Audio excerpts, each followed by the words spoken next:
우리 인생의 문제는 바로 하나님과의 관계로부터 시작됩니다.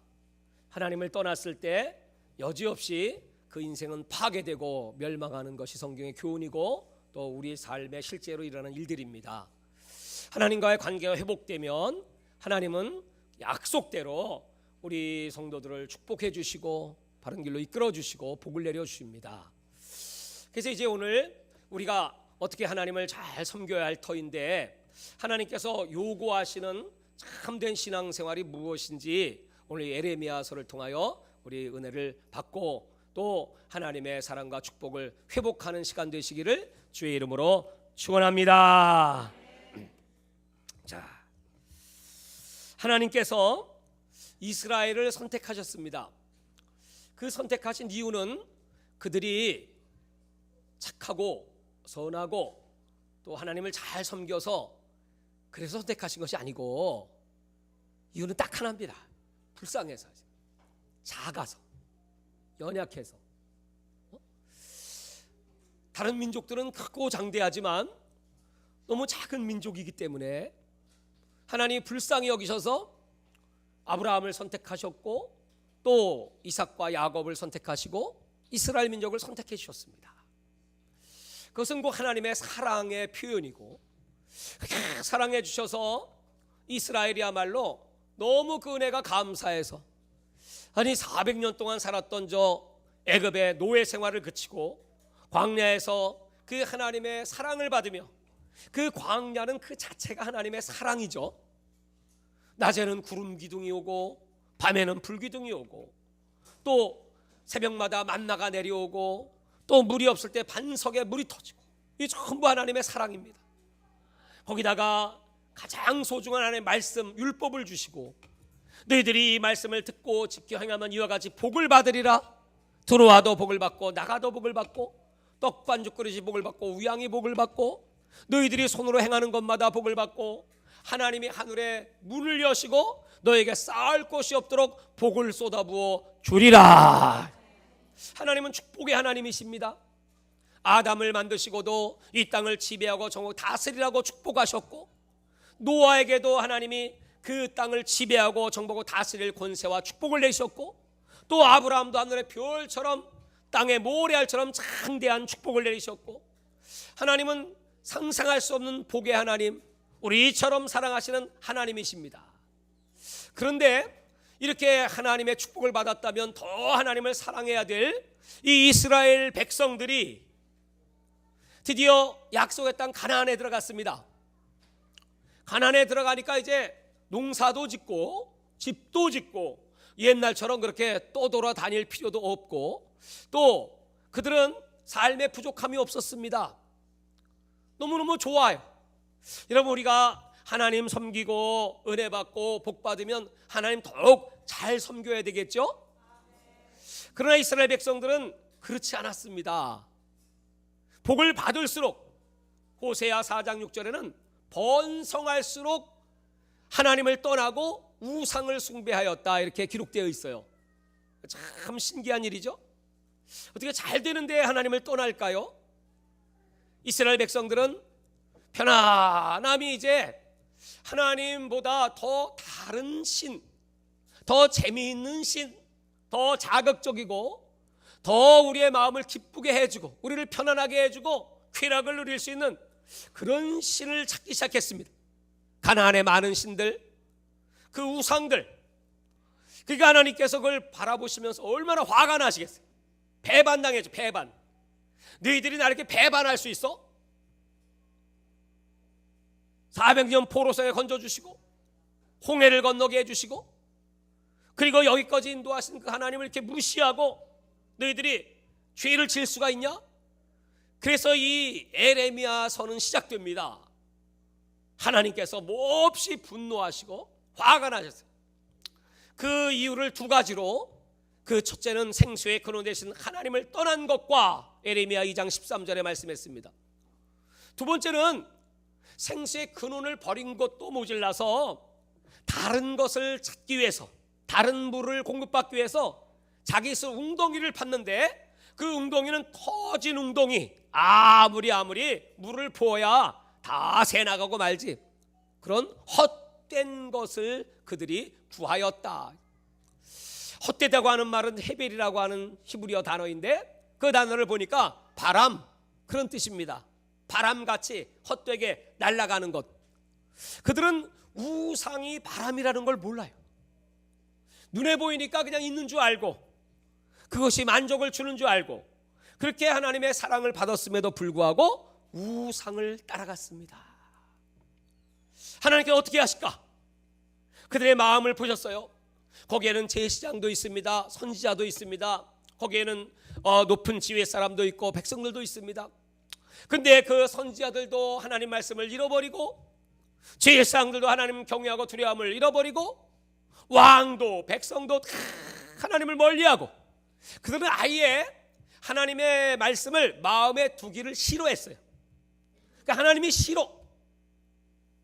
여러분, 하나님이 싫다는 게 무슨 뜻인가요? 생각을 안 하는 거지. 의식을 하기 싫어. 왜냐하면 자꾸 귀찮아. 자꾸 막어. 제약이 많어. 예수 믿으면 이런 제약 저런 제약이 많어. 내 자유를 뺏어가는 것 같아. 자꾸 하나님이. 내가 놀고 싶어도 못 놀고 먹고 싶은 것도 마음대로 못 먹고 또 내 시간도 다 뺏기는 것 같고 내 귀한 물질 무슨 11조까지 드려야 되고 이 아까운 물질을 드려야 된다니 그것도 싫고 또 하나님 말씀을 들으면 자꾸 거부감이 와요. 그래서 자꾸 마음에 두기 싫어하고 이게 이스라엘 백성들이 습관이 되기 시작했습니다. 그걸 성경은 마음이 굳어졌다 그래. 그 굳어진 마음을 가지고는 절대로 하나님을 만날 수가 없다. 그래서 오늘 하나님께서 예레미야 4장에 드디어 이제 참고 참으시다가 야 제발 좀 내게로 돌아올 수 없니? 내게로 돌아와라. 돌아오면 내가 다시 너희를 축복해주고 사랑해줄게. 나 여호와 하나님은 시건치 않고 변함이 없고 나 여호와 하나님은 여전히 너희를 사랑하신단다. 이렇게 말씀을 하시는데 그러나 돌아오는 방법이 있다. 다른 방법이 아니고 너희의 그 마음의 밭을 파종을 해야 돼. 가시덤불이 잔뜩 끼어있는 그 밭에다가는 말씀을 뿌려봤자 결실을 맺을 수가 없다. 그 마음을 갈아엎고 파종하고 내게로 돌아오라. 너희들이 형식 갖고는 안 된다. 그저 내가 이스라엘 백성 선민이니까 나는 오래전부터 교회를 다녔으니까 주일날 예배를 드리니까 이렇게 하나님께 헌금을 드리니까 그러니까 나는 구원받았다고 생각하지 마라. 그 외적인 표현일 뿐이다. 이스라엘 백성들은 난지 8일 되면 할례를 받습니다. 그 부모님으로 받은 그 할례가 너희들이 선민이고 천국 가는 보장이라고 생각하지 말라.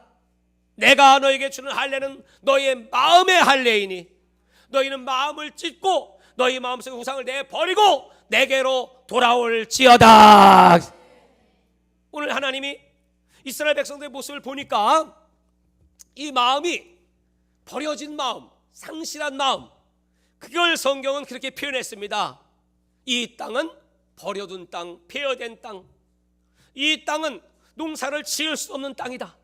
여러분, 농사를 지을 수 없는 땅은 어떻게 그렇게 되나요? 간단하죠? 그냥 내버려 두면 됩니다. 가만히 내버려 두면 자동으로 거기는 잡초가 엉겅퀴가 나오기 시작하고 거기는 그 땅은 쓸 수가 없습니다.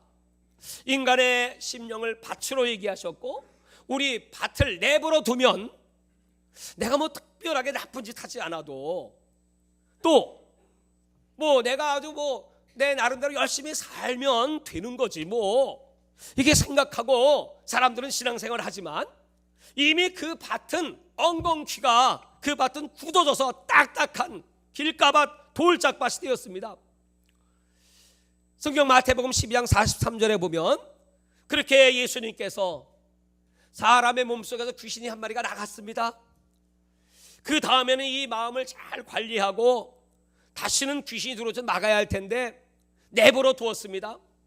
그랬더니 그 비고 소재된 마음 속에 귀신이 자기 동무 7마리를 데리고 들어와서 그 사람 속에 거하니 그 영병이 더 악하여졌더라 이렇게 말했습니다. 그 사람의 죄는 비고 소재에서 내버려 둔 겁니다. 아무것도 하지 않은 겁니다. 이미 여러분의 삶 속에 기도가 끊어졌다면 그 밭은 이미 딱딱한 밭 길가밭입니다. 내 마음속에 회개가 없다면 그 마음은 아무리 말씀을 아무리 애쓰고 수고하고 말씀을 전해도 그 말씀은 절대로 잠깐 기운을 내는 것 같지만 곧 말라져 버리고, 그리고 아무 결실도 맺을 수가 없다는 것. 그러시면서 이런 밭을 가진 심령들이 회개하지 않고 하나님 앞에 돌아오지 않으면 어떻게 될까? 어떻게 될까요? 예레미야 우리가 4장 1절부터 4절까지 읽었어요. 자, 4장 이제 5절을 한번 읽어볼게요. 결론부터 말할게요. 이스라엘 백성들은 회개했습니까? 안 했습니까? 회개 안 했습니다. 회개하지 않으면 어떻게 됩니까? 그 밭을 갖고 나와는 상관없지, 뭐 교회 일에 뭐 나하고 무슨 상관이냐? 아니 우리가 무슨 저 북한의 백성들을 위해 울어댈 필요가 뭐가 있냐고. 저 인도나 방글라데시나 저 황무하던 일본 땅의 영혼들하고 우리하고 무슨 상관이 있냐? 그저 나는 이렇게 편하고 우리 잘 먹고 잘 살면 되지, 이런 심령들입니다. 하나님의 말씀에 관심이 없습니다. 또 하나님 앞에 나올 때 예배의 은혜와 감격도 없습니다. 이미 그런 건 다 사라진 지 오래됐습니다. 똑같은 의식만 있을 뿐입니다. 종교적인 예식만 있을 뿐입니다. 이스라엘 백성들의 그런 심령을 하나님이 이렇게 보시고, 내가 원하는 것은 너희들의 그 진실한 마음이야, 공의를 구하는 마음이야, 그리고 너희들 마음속에 나를 깊이 간직하고 언제나 나를 생각하고 하나님의 말씀에 순종하고 그 하나님을 진짜 신랑으로 왕으로 주님으로 모시고 살지어다. 근데 이스라엘 백성들이 그리하지 못할 때 5절 다 같이 예레미야 4장 5절 읽겠습니다. 시작. 너희는 유다에 선포하여 예루살렘에 공포하여 이르기를 이 땅에서 나팔을 불라하며 또 크게 외쳐 이르기를 너희는 모이라 우리가 견고한 성으로 들어가자 하고. 나팔을 불라는, 나팔 깨워라. 시온을 향하여 깃발을 세우라. 도피하라. 지체하지 말라. 시간이 없다. 빨리 시온으로, 빨리 하나님의 성전 예수 그리스도 안으로 들어와라. 왜냐하면 내가 북방에서 재난과 큰 멸망을 가져오리라. 북방에서 재난과 멸망을. 사자가 그 숯불에서 올라왔으니 나라들을 멸하는 자가 나왔으되 내 땅을 황폐하게 하려고 이미 그의 처소를 떠났은즉 내 성읍들이 황폐하고 주민이 없게 되리니 이로 말미암아 너희는 굵은 배를 두르고 애곡하라. 이는 여호와의 맹렬한 노가 아직 너에게서 돌이키지 아니하였음이라. 하나님이 진노하셔서 저 북방 왕을 진동해서 드디어 이 이스라엘을 쳐들어 내려오는 것입니다. 이게 역사입니다. 바벨론을 하나님이 크게 왕성하게 일으키셔서 이 이스라엘 쳐들어와 70년 그 예루살렘과 이스라엘 초토화가 되고 말았습니다. 다 붙잡혀가고 마지막 왕 눈 뽑히고 온통 수치와 부끄러움을 당하고 청년들도 울고불고. 옛날에 그렇게 화려했던 이스라엘 여인들, 그들은 아주 귀족 옷을 입고 금으로 된 옷을 입고 그리고 화장을 하고 눈썹을 붙이고 그들은 아주 아름답게 꾸면서 그 아름다움을 가지고 저 이방 신들과 행음을 하고 저 높은 산에 저 푸른 나무 아래에서 너희들이 행음하는 것을 내가 보았노라. 그렇게 성경은 기록하고 있습니다. 사랑하는 여러분, 이게 이스라엘 백성들의 삶이었습니다. 우상을 숭배하면서도 그들은 그게 죄인지도 몰라. 신약에 들어오면 이 우상이 깎아 만든 우상만 우상이 아니고 신약은 바로 너희 속에 음란과 정욕과 시기와 다툼과 너희 속에 탐심이 있으니 탐심은 곧 우상 숭배라 하고 골로새 3장 5절의 말씀. 우상들, 교회 안에 들어와 있는 우상들, 우리 마음 속에 탐심의 우상들, 그것은 여러분 물질의 탐심일 수도 있고 또 하나님보다 더 사랑하는 그 무엇들, 하나님보다 더 사랑하는 걸 전부 성경은 우상으로 말합니다. 어떤 사람은 내 가족이 우상입니다. 내 자식이 우상입니다. 하나님보다 더 소중하다고 생각합니다. 어떤 사람은 자기 자신이 우상입니다. 내 육체의 덩어리가 우상이죠. 자기 명예와 자기 권력이 우상입니다. 수없이 많은 우상은 하나님 다 깨질 것들입니다. 나도, 내 자식도, 내 가정도, 우리 교회도, 이 나라도 하나님의 선물인 줄 믿으십니까? 하나님이 주신 선물이라면 선물 중 하나님을 제대로 섬기고 그 선물에 감사하면 되는 거지. 그 우상에 사로잡혀 있을 때 하나님께서 보시고 진노하사 하나님이 이스라엘 위해 준비하신 것은 바로 전쟁이었습니다. 북쪽의 왕을 일으켜서. 왜 저렇게 북한의 김정은이는 강팍할까?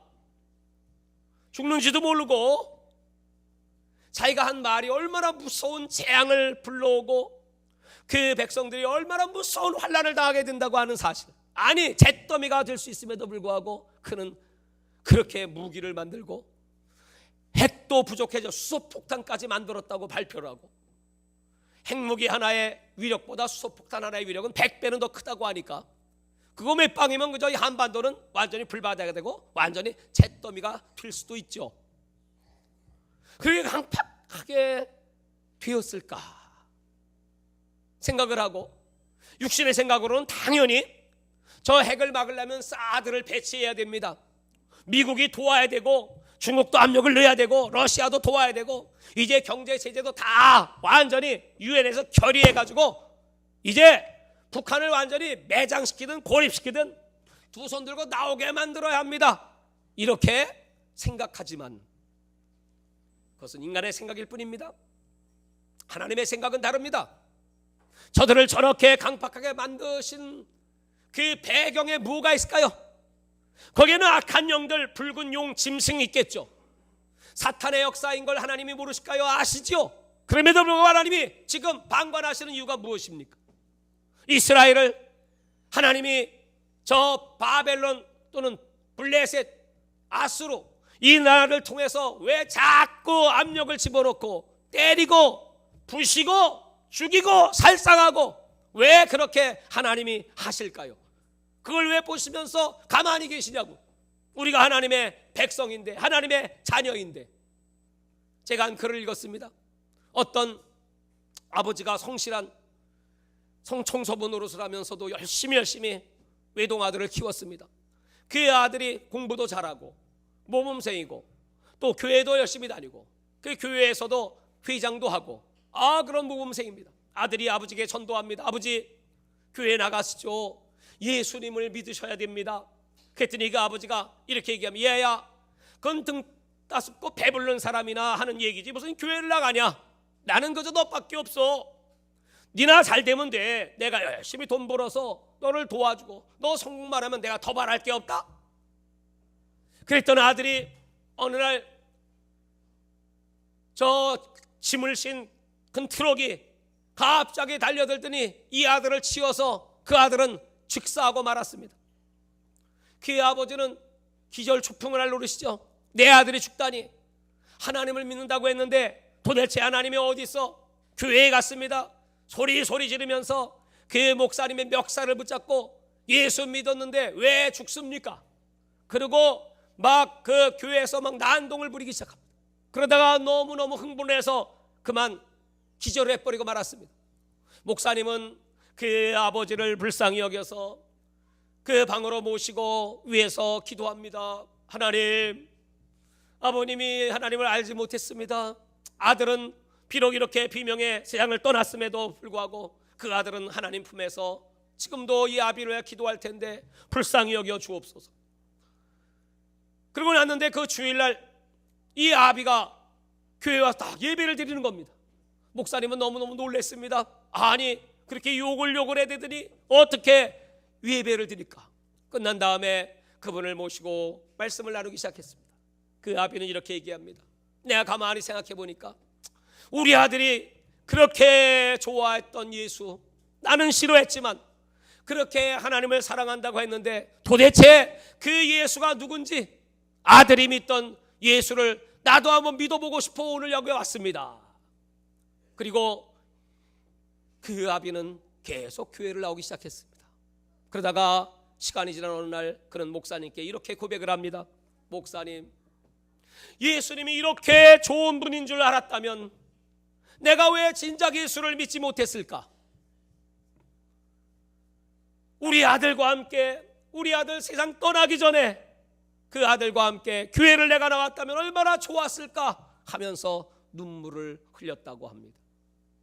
사랑하는 여러분, 우리는 하나님의 주권을 알 수가 없습니다. 하나님은 그런 방법을 통해서라도 그 아비를 구원하신다고 하는 방법을 우리가 어떻게 상상이나 할 수 있겠습니까?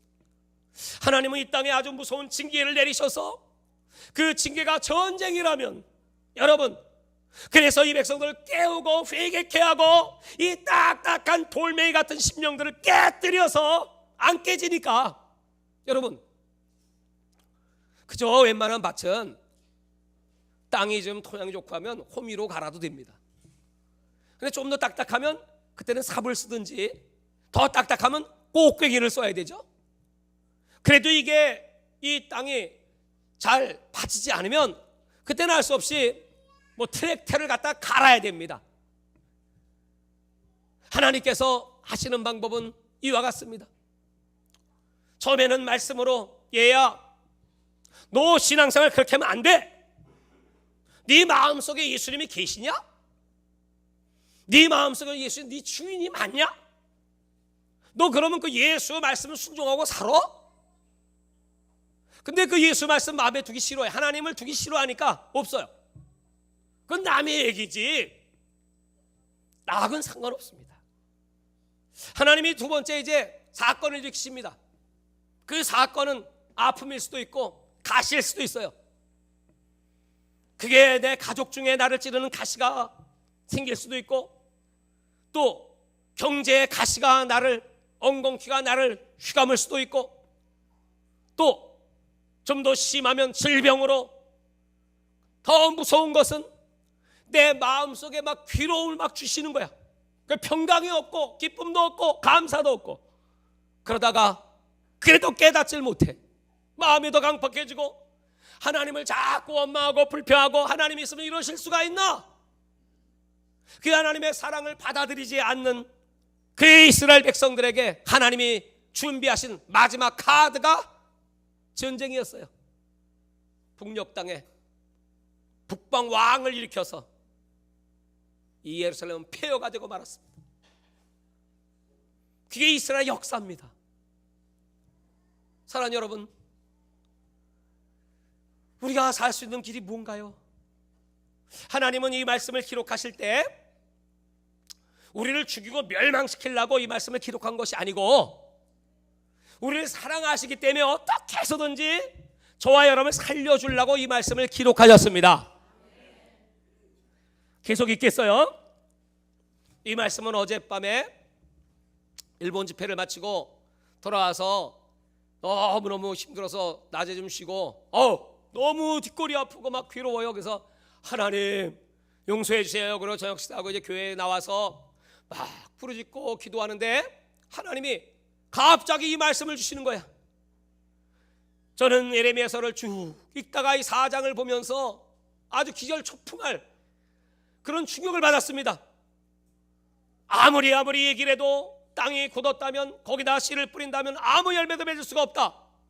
그리고 결국 하나님은 그들을 심판하실 것이다. 빨리 외쳐라. 나팔 불라. 깃발을 세워라. 도피해라. 지체하지 말라. 7절, 사자가 그 숲에 올라왔으며 그 나라를 멸하는 자가 나왔고, 내 땅을 황폐하게 하려고 이미 그의 처소를 떠났은즉 내 성읍들이 황폐하여 주민이 없게 되리니, 이로 말미암아 너희는 굵은 배를 들이고 애곡하라. 이는 여호와의 맹렬한 노가 아직 너희에게 돌이키지 아니하였습니다. 여호와의 말씀이니라. 그날에 왕과 지도자들은 낙심할 것이며 제사장들은 놀랄 것이며 선지자들은 깜짝 놀라리라. 내가 이르되 슬프도소이다. 주 여호와여, 주께서 진실로 이 백성과 예루살렘을 크게 속이셨나이다. 이르시기를 너희에게 평강이 있으리라 하시더니 가리 생명에 이르렀나이다. 제사장들은 그때까지도 뭐라고 설교했는 줄 아세요? 괜찮어, 평안해, 전쟁 안 일어나. 미국이 있잖아. 핵폭탄이 다 준비되어 있어. 그들은 두려워서도 그런 일을 못해. 하나님이 우리를 얼마나 사랑하시는데, 우리가 선교하잖아. 믿음으로 살라고 하잖아. 그래도 뭐 이런 식으로 위로하고 평안하다고 얘기했는데 사실은 그게 아니고 하나님께서 무서운 진노의 불을 드셨다는 거예요. 11절, 그때 백성과 예루살렘에 전할 자가 있어 뜨거운 바람이 광야의 헐벗은 산에서 내 딸 백성에게 불어온다 하리라. 이는 기질을 하기 위함도 아니요 정결하게 하려 함도 아니며 이보다 더 강한 바람이 나를 위하여 오리니 이제 내가 그들에게 심판을 행할 것이라. 무슨 기질에서 바람을 불어서 뭐 시원하게 해주고 뭐 잠깐 연단이 아니고 하나님이 심판을 행하시는 그런 하나님의 징계라는 것입니다. 13절, 보라 그가 구름같이 올라오나니 그의 병거는 회오리 바람 같고 그의 말들은 독수리보다 빠르도다. 우리에게 화 있도다. 우리는 멸망하도다 하리라. 예루살렘이여 내 마음의 악을 씻어버리라. 그리하면 구원을 얻으리라. 내 악한 생각이 내 속에서 얼마나 오래 머물겠느냐. 마음의 할례를 받으라는 것입니다. 마음속의 악을 버리라는 것입니다. 단에서 소리를 선포하며 에브라임 산에서 재앙을 공포하는도다. 이 강단에서 이렇게 하나님 말씀이 선포되고 있고 재앙을 공포하고 있습니다. 무서운 심판을 예언하고 있습니다. 너희는 여러 나라에 전하며 또 예루살렘에 알리기를 에워싸고 치는 자들이 먼 땅에서부터 와서 유다 성읍들을 향하여 소리를 지른다 하라. 그들이 밭을 지키는 자같이 예루살렘을 에워싸나니 이는 그가 나를 거역했기 때문이니라. 여호와의 말씀이니라. 네 길과 행위가 이 일들을 부르게 하였나니 이는 내가 악함이라. 그 고통이 내 마음에까지 미치느니라. 슬프고 아프다. 내 마음속이 아프고 내 마음이 답답하여 잠잠할 수 없으니 이는 나의 심령이 나팔 소리와 전쟁의 경보를 들음이로다. 패망의 패망이 연속하여 온 땅에 탈취를 당하니 나의 장막과 휘장은 갑자기 파멸되도다. 내가 저 깃발을 보며 나팔 소리를 듣기를 어느 때까지 할꼬. 내 백성은 나를 알지 못하는 어리석은 자요 지각 없는 미련한 자식이라. 악을 행하기에는 지각이 있으나 선을 행하기에는 무지하도다. 악을 행하기에는 지각이 있지만은 선을 행하기는 무지. 이 백성들이 마음이 강팍해지고 하나님을 마음에 두기 싫어하고 하나님을 경외함이 없습니다. 하나님을 두려움이 없습니다. 하나님을 의식하지 않습니다. 하나님의 생각도 하기 싫습니다. 이게 이스라엘 백성들의 영적 상태였습니다. 오늘 우리 한국교회 영적 상태일지 모릅니다. 23절, 보라 내가 땅을 혼돈하고 공허하며 하늘에는 빛이 없으며 내가 산들을 본즉 다 진동하며 작은 산들도 요동하며 내가 본즉 사람이 없으며 공중의 새가 다 날아갔으며 보라 내가 본즉 좋은 땅이 황무지가 되며 그 모든 성읍이 여호와 앞 그의 맹렬한 진노 앞에 무너졌으니 여호와께서 이와 같이 말씀하시길 이 온 땅이 황폐할 것이나 내가 진멸하지는 아니할 것이며. 그러나 하나님은 이 이스라엘을 완전히 진멸치는 않으시고 지금 그래도 무엇인가 기다리는 것이 있습니다. 지금이라도 회개하면, 지금이라도 내게로 돌아오면 너희들이 살 길이 있을 텐데. 28절을 다 같이 읽겠습니다. 다 찾으시고 4장 28절 시작. 이로 말미암아 땅이 슬퍼할 것이며 위에 하늘이 어두울 것이라. 내가 이미 말하였으며 작정하였고 후회하지 아니하였으니 또한 거기서 돌이키지 아니하리라 하셨음이라.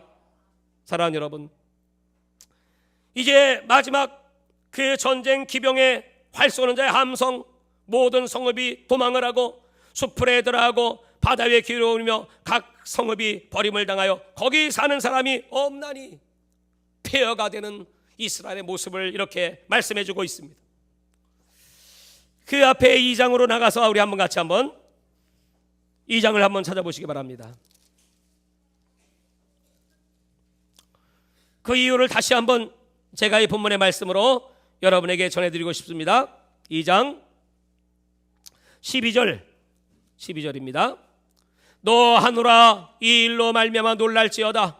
심히 떨지어다. 두려워할지어다. 여호와의 말씀이니라. 네 백성이 두 가지의 악을 행하였나니 곧 그들이 생수에 거론되는 나를 버린 것과 스스로 웅덩이를 판 것인데 그것은 그물을 가두지 못할 터진 웅덩이들이니라. 이스라엘이 종이냐 시종이냐 어찌하여 포로가 되었느냐. 어떤 사자들이 그를 향하여 부르짖으며 소리를 질러 그의 땅을 황폐하게 하였으며 그의 성읍들은 불타서 주민이 없게 되었으며 놉과 디바네스의 자손도 내 종소리를 상하였으니 네 하나님 여호와가 너를 길로 인도할 때 네가 그를 떠남으로 이를 자취함이 아니냐. 내가 사흘 물을 마시려고 애굽으로 가는 길에 있음은 어찌 됨이며 또 내가 그 강물을 마시려고 아스로 가는 길에 있음은 어찌 됨이냐. 하나님을 의지 않고 애굽으로 아스루로 어디로 피난을 가면 될까? 어떤 나라를 의지하면 될까? 어떤 살 방법이 있을까? 이런 자들에게 오늘 하나님이 19절의 말씀을 다 같이 한번 읽어보겠습니다. 네 악이 너를 징계하겠고 네 반역이 너를 책망할 것이라. 그런즉 네 하나님 여호와를 버림과 네 속에 나를 경외함이 없는 것이 악이요 고통인 줄 알라. 주 만군의 여호와의 말씀이니라. 하나님을 버리고 하나님을 경외함이 그 속에 없어요. 그게 악이고 그게 고통이야. 여러분 마음속에 하나님이 계십니까? 이 말씀이 계십니까? 이 말씀 앞에 두렵습니까? 떱니까? 내가 혹시 남을 비방하고 수군대고 그렇게 했음에도 불구하고 내가 회개치 않는다면 그 속엔 하나님이 없는 겁니다. 내가 남을 판단하고 모략하고 또 미워하고 시기하고 다투고 여전히 세상 것이 내 마음속에 있고 세상을 사랑하고 있다면 그 사람은 이미 간음한 자입니다. 육신적 간음뿐만 아니고 영적 간음, 세상을 사랑하는 것이 하나님과 원수된 것을 알지 못하느냐.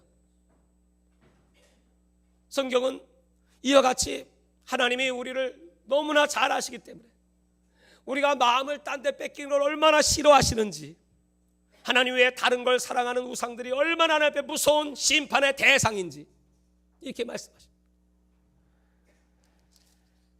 다시 4장 다시 한번 보겠습니다. 30절입니다. 4장 30절. 멸망을 당한 자여 내가 어떻게 하려느냐. 자, 어떻게 하겠습니까? 지금 우리가 이런 현실 앞에서 무엇을 하고 어떻게 하게 되겠습니까? 내가 붉은 옷을 입고 금강석으로 단장하고 눈을 그려 꾸밀지라도 내가 화장한 것이 헛된 일이라. 여전히 우상과 연애하고 바람피고 싶어서 세상 사랑해서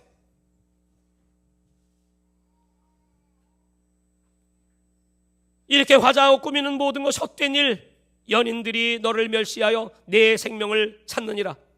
내가 소리를 들은즉 여인의 해산하는 소리 같고 솟아나는 자의 고통하는 소리 같으니 이는 시온의 딸의 소리라. 그가 헐떡이며 그의 손을 펴고 이르기를 내게 화가 있도다. 죽이는 자로 말미암아 나의 심령이 피곤하도다 하는도다.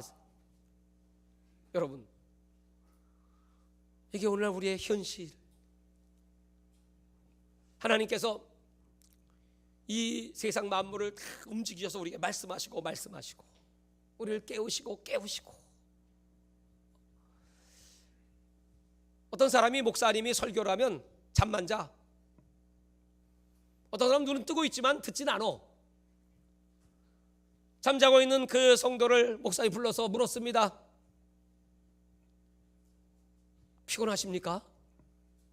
여기 예배 시간만 되면 좋으십니까? 그가 말하기를 아니요, 제가 목사님 설교를 들어 잘 알고 있습니다. 목사님 설교는 교리적으로도 완벽합니다. 내용도 좋습니다. 어디 하나 틈잡을 데가 없습니다. 그래서 내가 걱정할 일이 하나도 없습니다. 신경 쓸 게 전혀 없기 때문에 그냥 목사님 설교만 하시면 나는 자도 됩니다. 그냥 알아서 다 하시니까. 그랬다는 거예요. 사랑하는 여러분, 예배는 여러분을 위한 것입니다. 일본에 제가 다녀왔어요. 일본의 성도들이 하루에 5시간을 기도하는 건 그 교회 기본이더만. 물론 이제 평신도들이 나가서 직장생활하서는 그렇게 못하겠지만 그 교회의 일꾼이나 신학생이나 또 핵심 일꾼들을 아침 새벽 2시간, 낮에 1시간, 저녁 2시간, 5시간, 그 다음에 일주일에 하루를 금식하는 건 그건 또 기본이에요. 그건 전 성도가 다 합니다. 일주일에 한 번씩은 꼭 날을 정해놓고 릴레이로 금식을. 목사님, 우리가 이렇게 하지 않으면 18년 세월을 계속 끊임없이 했습니다. 이렇게 하지 않으면 영적 전쟁 이길 수가 없습니다. 얼마나 일본의 그 귀신들이 수없이 많고 사탄의 역사가 간교한지 여러분, 거기 선교사의 무덤입니다. 한국의 제일 큰 교회가 일본의 큰 교회를 동경에 세우고 엄청난 부흥을 이루었습니다만 그것이 얼마 되자 다 깨지고 부셔지고 산산이 날아가고 성도들이 시험에 들고 흩어진 양떼들이 그렇게 많습니다. 제대로 된 교회들이 많지 않습니다. 그러나 여기 우리 그 선교사 부부는 그 사실을 알기 때문에 혹시라도 우리 마음이 문화가 발달되어 있는 도시입니다. 먹을 것도 풍성합니다. 음식이 얼마나 좋은지 모릅니다. 날씨도 따뜻하고 기후도 좋습니다. 사람들은 예절도 바르고 질서심이 얼마나 질서가 잘 확립되는지 모릅니다. 성직하기에 이를 데 없습니다. 그 사모가 핸드폰을 화장실에 두고 나왔어요. 우리 식사하는 가운데 다방에서 식사하고 커피숍에서 차를 마시는데, 그래서 전화를 하고 없어서 그걸 찾으러 갔더니 없어요. 그래서 이제 잊어버렸구나 하고 신고를 해서 이제 전화를 중지를 시켰습니다. 그리고 혹시 몰라서 거기 집사가 혹시 분실물 센터에 어디 누가 맡기지 않았을까 싶어서 물어보니까 분실물 센터가 저 멀리 있다는 거야. 근데 그 식당에 일하고 있는 사람이 우리가 밥 먹을 식당도 아닌데 그 길가에 있는 그 식당 종업원에게 물어봤더니 저 먼데 거기 못 찾아가니까 내가 바래다 드리겠습니다. 아니 그 바쁜 사람이. 그리고 이제 바래다 줘서 보니까 거기 전화기가 있는 거예요. 누가 왔다니까 모른대. 아마 그 사람은 놓고 가도 되고 아니면 집어넣어도 되지만은 이거 누가 나쁜 사람이 가져가면 안 되겠구나 해서 아주 그걸 자기가 잘 가지고 친절하게 그 분실물 센터까지 갖다 놓은 겁니다. 그걸 찾아가지고 왔어요. 그 사람들은 아주 성직합니다. 그저 일한 대로 부지런히 새벽같이 일어나서 열심히 친절하고 또 얼마나 서비스를 잘하는지 모릅니다. 내가 마음에 생각하기를 참 이 사람들은 이렇게 양심적이고 질서가 있고 또 부지런히 열심히 사는 사람. 그러나 이들 속엔 예수가 없습니다. 하나님을 알지 못합니다. 여기 이 사람들에게 마음의 문을 열어주시고 돌짝밭인지 길가밭인지 이 밭을 좀 갈아야 할 텐데 그 성령의 역사가 일어나서 이들이 구원을 받게 하여 주시옵소서. 그래서 이 도쿄돔에서 5만 명이 모여서 예배를 드리면 얼마나 좋을까. 방송을 들어서 예배를 드리고 일본이 뒤집어지면 얼마나 좋을까. 그런 꿈을 갖고 기도하고 있습니다.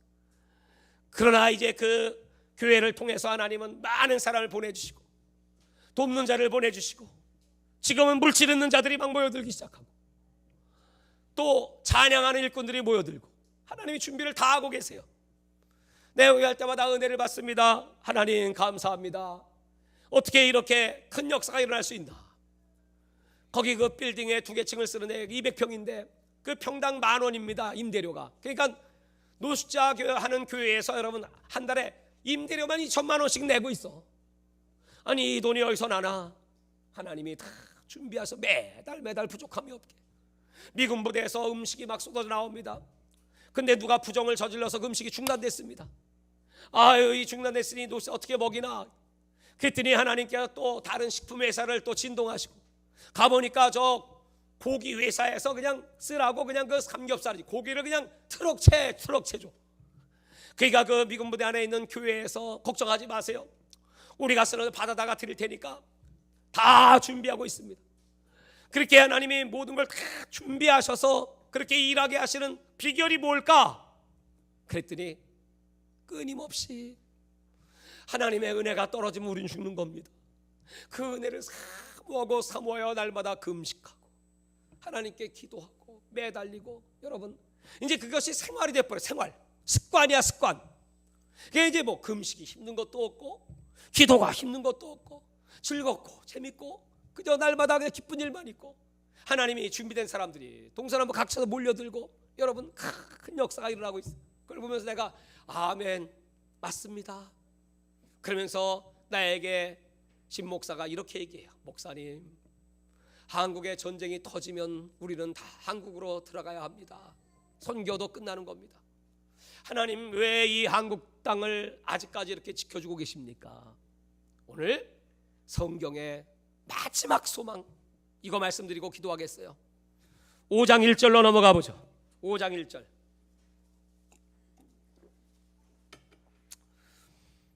지금 영적 상태로는 하나님의 심판을 받아 마땅하겠지만 큰 소리를 읽겠습니다. 5장 1절 시작. 너희는 예루살렘 거리로 빨리 다니며 그 넓은 거리에서 찾아보고 알라. 너희가 만일 정의를 행하며 진리를 구하는 자를 한 사람이라도 찾으면 내가 이 성읍을 용서하리라. 아멘.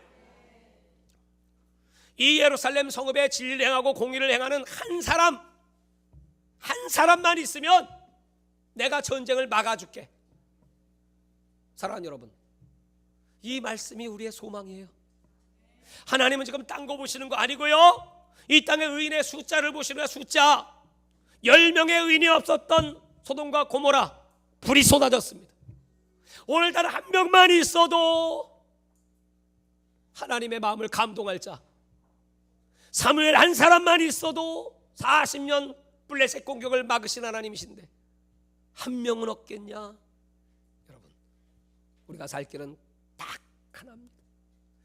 나는 이 말씀을 붙잡고, 하나님, 나는 아주 연약한 종이고 부족하기를 떼었고 늘 넘어지고 자빠지고 나약할 때가 많습니다. 좌절될 때가 많습니다.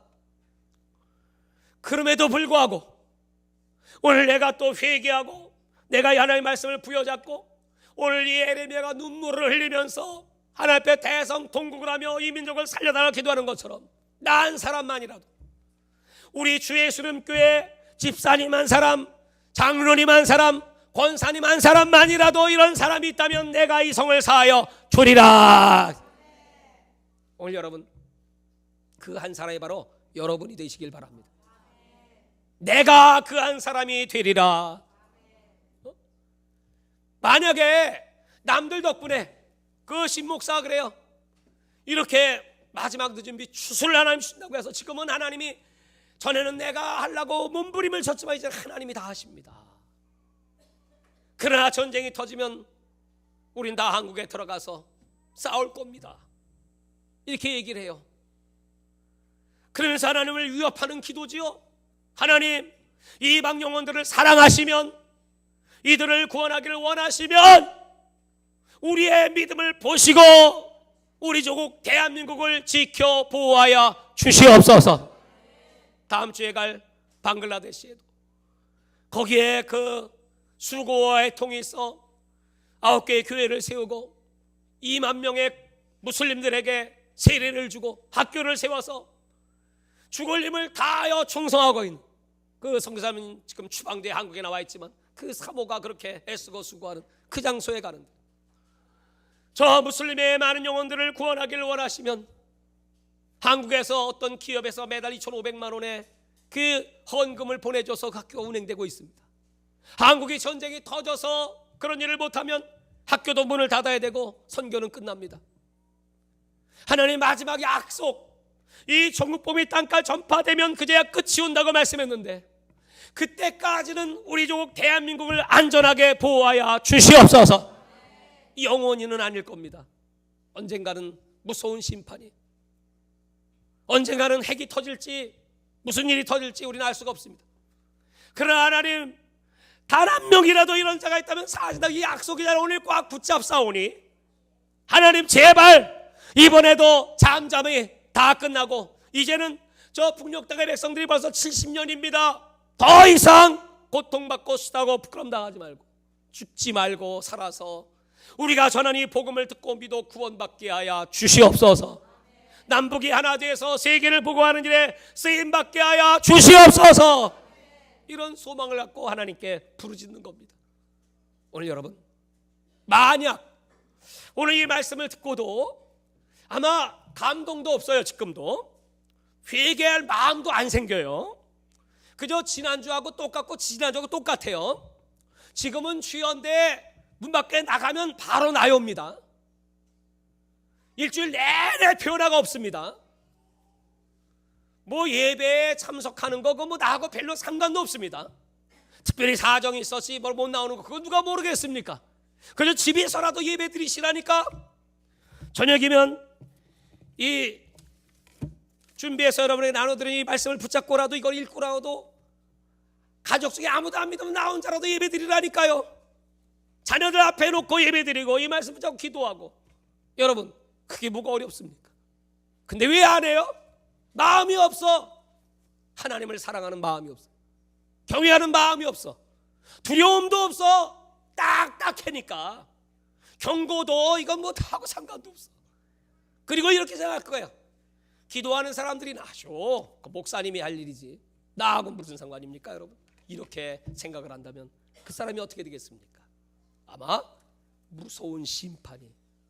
하나님은 가만히 계시지 않고 끝까지 사랑하시기 때문에 그런 무서운 재앙을 통해서라도 깨닫고 회개하기를 원하시겠죠. 그래도 못하면 그건 지옥 갈 수밖에 없습니다. 사랑하는 여러분, 이 말씀을 누가 전하고 싶겠어요? 근데 어젯밤에 하나님이 이 말씀을 주시면서 나한테 오늘 전하래. 그대로 전해. 그대로 읽어주고 듣고 회개할 자는 회개할 것이다. 한 명만 이런 사람이 등장해도 하나님은 이 성을 사하여 주시리라.